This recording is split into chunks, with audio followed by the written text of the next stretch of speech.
Hello friends, welcome to Himalaya education scope. Friends, आज हम यहाँ पे अध्ययन करेंगे करंट अफेयर्स का। आज है 30 मई और 30 मई के यहाँ पे जो भी इम्पोर्टेंट क्वेश्चन है ये सभी क्वेश्चन मैं यहाँ पे लेके आ रखा हूँ। और फ्रेंड्स, वीडियो के अंदर जो है एक क्वेश्चन मैंने लिया था, इसका आंसर आपको जो है कमेंट में देना है। अगर आपने अभी तक चैनल को लाइक शेयर और सब्सक्राइब नहीं किया तो प्लीज़ चैनल को लाइक शेयर और सब्सक्राइब कर देना, बेल आइकन को प्रेस कर देना। जो भी मैं वीडियो अपलोड करूँगा उसका आपको नोटिफिकेशन मिल जाएगा। आज का पहला क्वेश्चन है, अंतर्राष्ट्रीय एवरेस्ट दिवस कब मनाया जाता है? तो ये मनाया जाता है 29 मई को। तो 29 मई को जो है दुनिया भर में अंतर्राष्ट्रीय एवरेस्ट दिवस मनाया जाता है। और यह जो दिवस है ये न्यूजीलैंड के सर एडमंड हिलेरी और नेपाल के तेंजिंग नोर्गे शेरपा द्वारा माउंट एवरेस्ट को पहली बार फतेह करने जो 29 मई 1953 को हुआ, उनकी याद में जो है यह दिवस मनाया जाता है।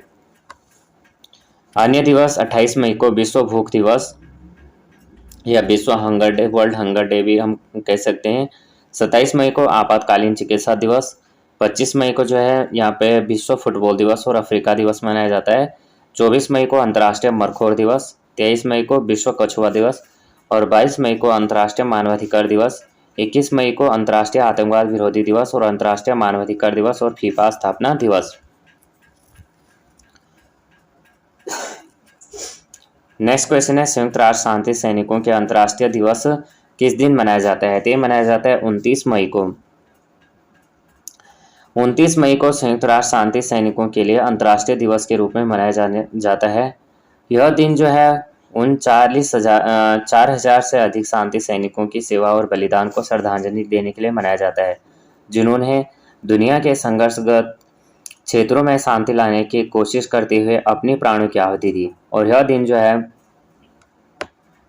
वैश्विक समुदाय से शांति के वैश्विक आंदोलन में शामिल होने और इसे मजबूत करने का भी आग्रह करता है। थीम जो है fit for the future, building better together. संयुक्त राष्ट्र महासभा ने 2002 में यूक्रेन सरकार के अनुरोध पर यह दिवस मनाने की घोषणा की थी, जिसका पहला दिवस 2003 में मनाया गया। संयुक्त राष्ट्र शांति सैनिकों के लिए उनके जो है प्रशंसनीय कार्य के लिए 1988 में नोबेल पुरस्कार से भी सम्मानित किया गया है।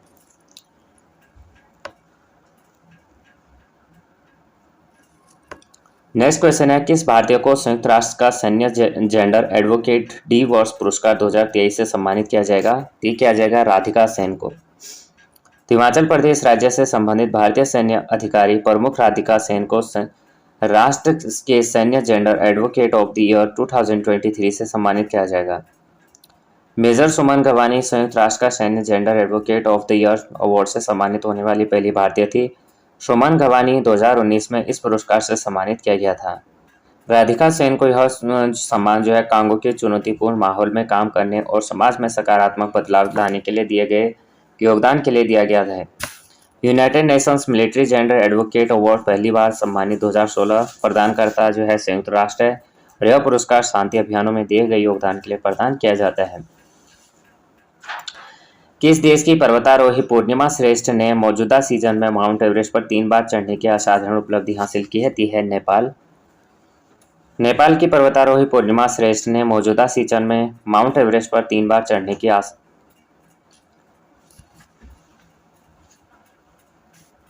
असाधारण उपलब्धि हासिल की है। फोटो जर्नलिस्ट के तौर पर काम करने वाले श्रेष्ठ ने 12 मई से 19 मई और 25 मई को दुनिया की सबसे ऊंची चोटी सफलतापूर्वक चढ़ाई की। गेल इंडिया लिमिटेड ने कहा भारत का पहला ग्रीन हाइड्रोजन प्लांट चालू किया है? ती है मध्य प्रदेश। मोनाको जीपी 2024 के विजेता कौन बने हैं? तो ये बने हैं चार्ल्स लेक्लेर।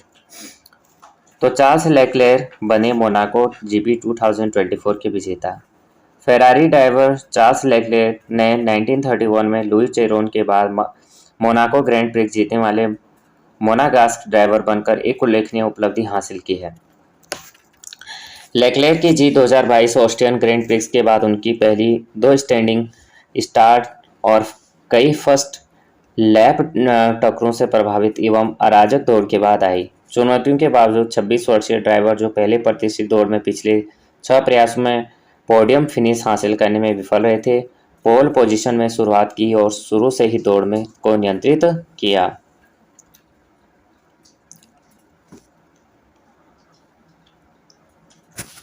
नेक्स्ट क्वेश्चन है, WHO ने कहा वॉक दी टॉक योग सत्र कार्यक्रम आयोजन किया है, ते किया है जिनेवा में। किस राज्य सरकार ने गुटखा और पान मसाला पर 1 साल के लिए प्रतिबंध लगाया, ते लगाया तेलंगाना।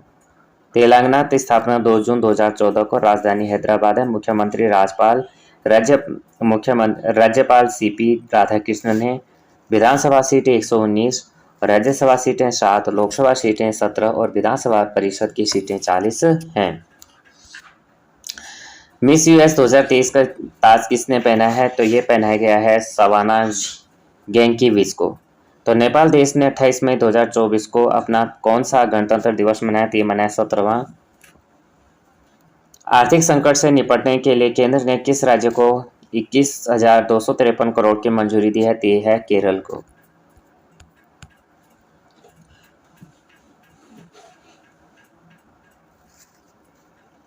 नेक्स्ट क्वेश्चन है, चुनिंग को किस देश की उप विदेश मंत्री नियुक्त किया गया है, तो किया गया चीन की।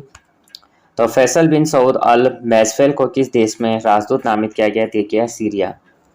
सऊदी अरब द्वारा फैसल बिन सऊद अल मैजफेल को सीरिया में अपने राजदूत के रूप में नियुक्त किया गया है। कर्मचारी आयोग SSC के अध्यक्ष कौन बने हैं, तो बने हैं राकेश रंजन। मणिपुर के 1992 बैच के IAS अधिकारी राकेश रंजन को कर्मचारी चयन आयोग के अध्यक्ष नियुक्त किया गया है। राकेश रंजन जो है वर्तमान में कृषि एवं किसान कल्याण विभाग के विशेष सचिव के रूप में कार्यरत है।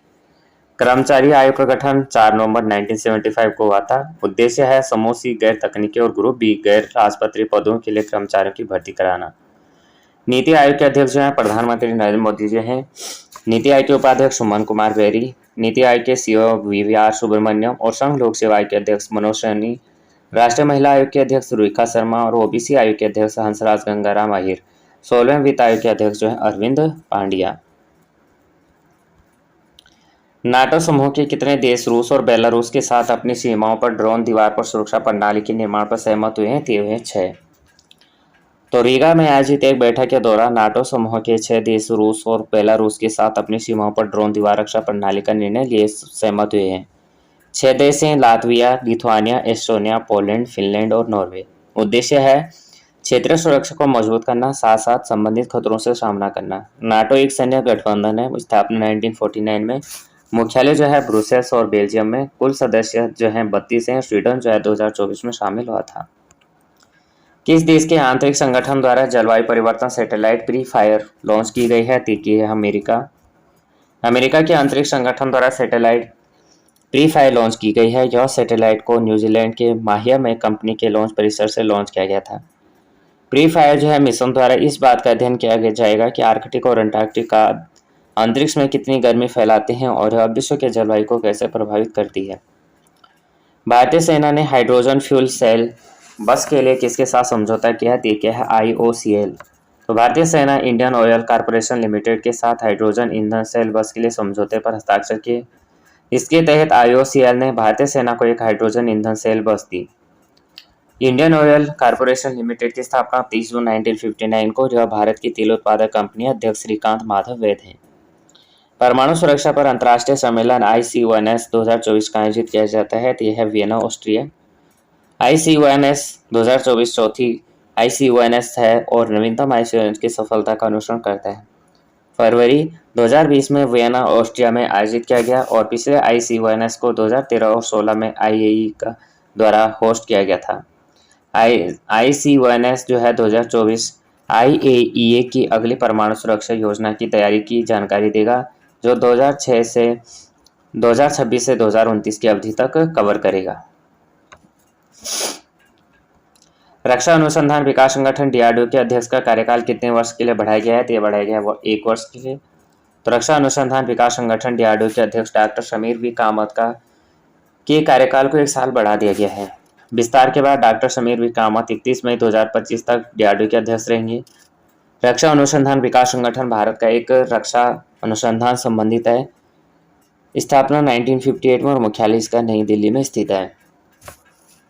अमेरिकी रिसर्च फर्म और ग्लोबल फाइनेंशियल इंस्टीट्यूशन के अनुसार वित्त वर्ष 2024 में भारत का GDP वृद्धि दर तो 66.7%। अमेरिकी रिसर्च फर्म और ग्लोबल फाइनेंशियल इंस्टीट्यूशन ने वर्ष 2024 के लिए भारतीय जीडीपी दर्ज बढ़ाया है। चर्चा में रहा संविधान का अनुच्छेद 329 भी किससे संबंधित है? यह है भारतीय निर्वाचन आयोग। मतदान के आंकड़ों को प्रकाशित करने के लिए चुनाव आयोग को निर्देश देने की मांग करने वाली सरकारी संगठन डेमोक्रेटिक रिफॉर्म की याचिका पर सुनवाई स्थापित करते हुए सुप्रीम कोर्ट ने आयोग की इस बात सहमति जताया है। अनुच्छेद 329 बी के तहत न्यायिक हस्तक्षेप वर्जित है। अनुच्छेद 329 बी चुनाव प्रक्रिया के बीच आयोग के कामकाज में न्यायिक हस्तक्षेप रोक लगाना है। अनुच्छेद 329 बी संविधान 19वां संशोधन अधिनियम 1966 द्वारा संशोधित अनुच्छेद 329 बी के अनुसार चुनाव प्रक्रिया के बीच में आयोग के कामकाज में न्याय का हिस्से पर रोक है। संसदीय और राज्य विधानसभा के चुनाव के संचालन या परिणामों को चुनौती देने के लिए कानूनी प्रक्रिया के माध्यम से चुनौती दी जानी चाहिए, जिसे चुनाव याचिका भी कहा जाता है। आज का प्रश्न है, किस देश के आंतरिक संगठन द्वारा जलवायु सैटेलाइट प्री फायर लॉन्च की गई है? तो फ्रेंड्स, इसका आंसर आपको जो है कमेंट में देना है। ये वीडियो आपको थोड़ा भी हेल्पफुल लगी हो तो प्लीज़ वीडियो को लाइक शेयर और सब्सक्राइब कर देना, बेल आइकन को प्रेस करना। जय हिंद, जय भारत।